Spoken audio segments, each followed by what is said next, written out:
Shenanigans have been afoot on the Hitchhikers SMP, and I may more or less be involved in them. You see, I just had this sudden random urge one day to dig a hole straight down to bedrock in the middle of Curtis's villager trading hall. Just, you know, a casual hole. It's normal. It's completely normal. Curtis retaliated by sending me a lovely cake delivery that is now spread out through the entirety of the inside of my base. And I'm gonna be stubborn. I'm not gonna just mine those away. I'm gonna eat those away. So anytime I'm hungry, you best believe I'm flying over to my base and having some cake. Well, that's not the end of it, as I want to retaliate back. I'm not gonna do anything horrible. Let me show you what we're gonna do. You see, Curtis has this field right outside their base. Gorgeous field. I would just absolutely hate if somebody were to come by and just replant it with beetroot seeds. Wouldn't that just be terrible? Absolutely terrible. That would be so awful of somebody to do.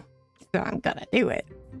Now the thing is, I'm not sure how long it's gonna take for them to notice. We'll see. This is excellent. This is good. It's good. The rest of today's episode is gonna be working on our base because I just really want to hunker down. Ah! No! Oh my gosh, child. That's why it scared me. Snack break. Oh my gosh, I didn't expect this to take this long. I've underestimated the size of Curtis's field. There. That was the last one. We now have ourselves a empty field. I may have to recruit some help here. It took me 30 minutes to harvest the stinking field. I've already gone through like 5 stacks. It is finally completed. I had a lot of help from Lost Midgeon, so Lost Midgeon, thank you. But yeah, we've finally got this whole field completely and entirely planted with beetroot. Gorgeous, isn't it? Place that right there.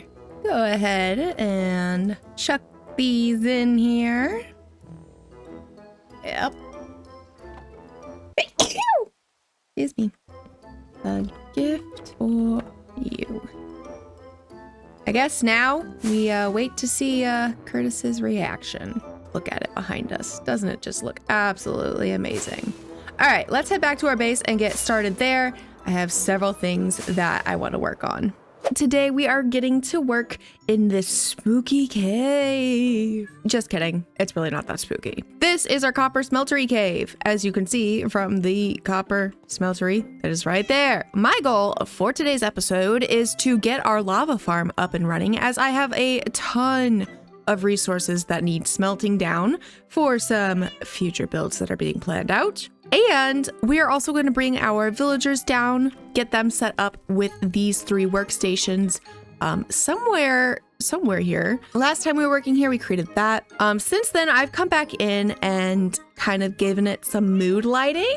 We've got a bunch of glow lichen. I do plan to go back in and kind of hide it because you can actually see a lot of it. And then we are going to get the villagers from actually right up there. The houses will be alongside this stair line here. We'll have workstations in here, sleeping quarters up there, so on and so forth. And then we will complete this whole entire area as well, hopefully. By the way, you better be subscribed. If not, well, I can't force you, but I'd appreciate the subscription.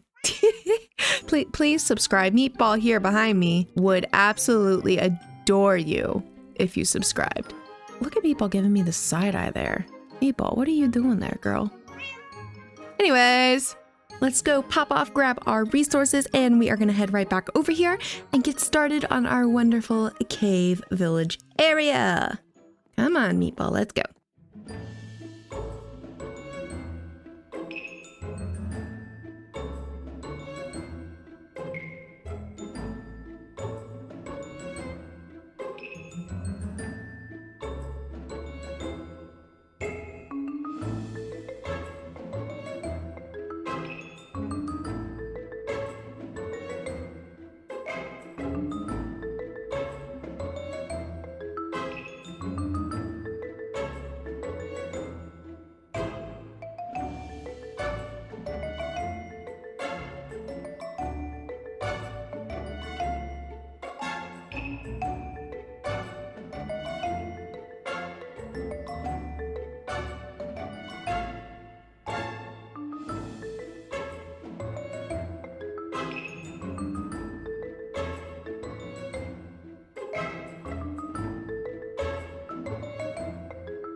Curtis has already gotten me back for the beets.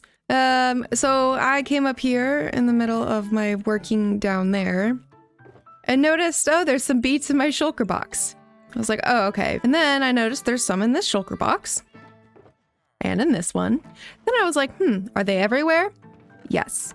Yes, they are everywhere in every single shulker, chest, barrel. They're everywhere. Not only are they everywhere, they're all named something different. So I can't just pick them all up. They are like, 10th stack. Beating you at your own game. Did you like your cakes? Yeah, still working on them. Beetroot. Last stack, yay. Toot-root. Redstone dust. Subscribe to Curtis, okay. Troot beat. Just know, Curtis, you're not gonna beat me at my own game. I am the queen of pranking. Let me know down in the comments though, guys. What should I do to get Curtis back? I have a couple ideas, but I want to see what you guys come up with. So right now, let me know down in the comments. What are we gonna do next? But for now, it is time to see our wonderful, finished cave and copper smelter. So first things first to note is that I am eating a beet. I will forever be eating beets. But first things first, I did some terraforming on the outside as the shape was kind of a little not natural looking. So I kind of gave it a bit more, I gave it some curves. Yeah. So we're going to come on down here.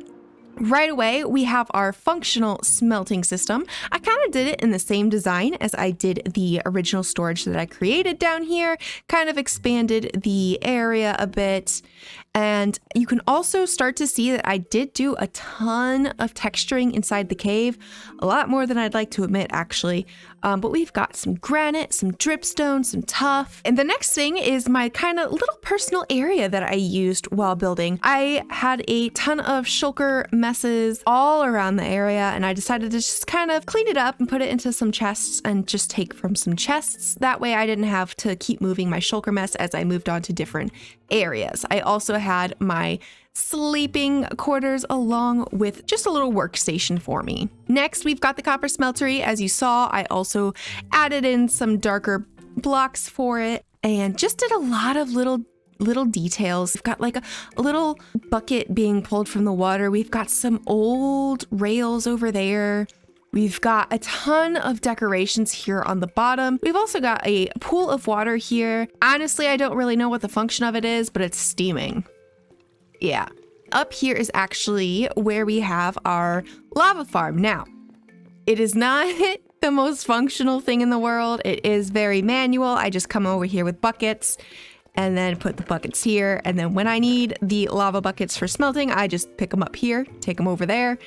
Again, not the most functional, but I don't really need it that much. But I made a cool little design here for it. We've got ourselves a little crane here. This isn't like my type of style of build. Not the greatest at it, but I came up with that. And then we've got another one here with some lava. We have a lava vat. I kind of wanted to make it look that maybe it has gotten lower throughout the years. Maybe it was once up to this line here, and then just slowly as it was being used, it just kind of slowly got shallower and shallower. I really wanted this cave to portray a certain story and give it this old abandoned mine that had been repurposed vibe.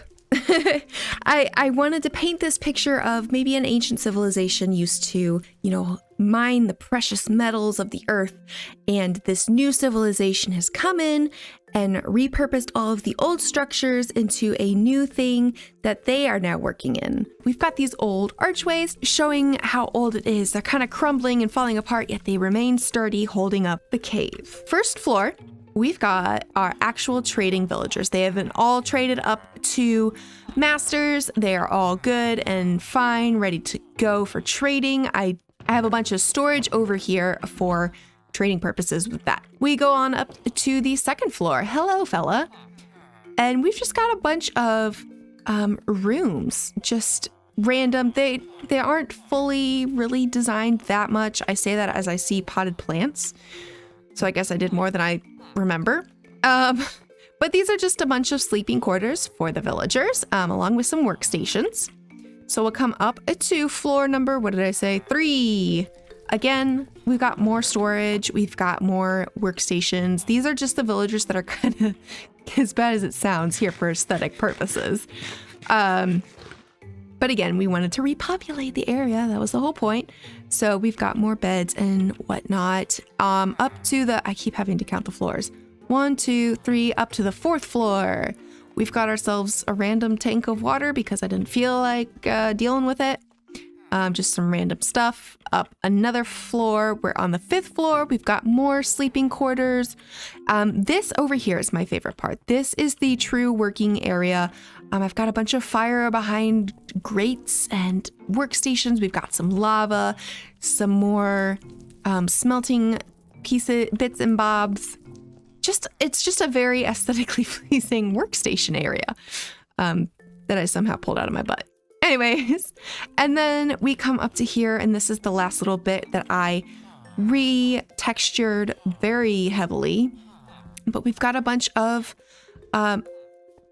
storage up here. This is how you get down into the lower portion of this area. Again, more sleeping quarters.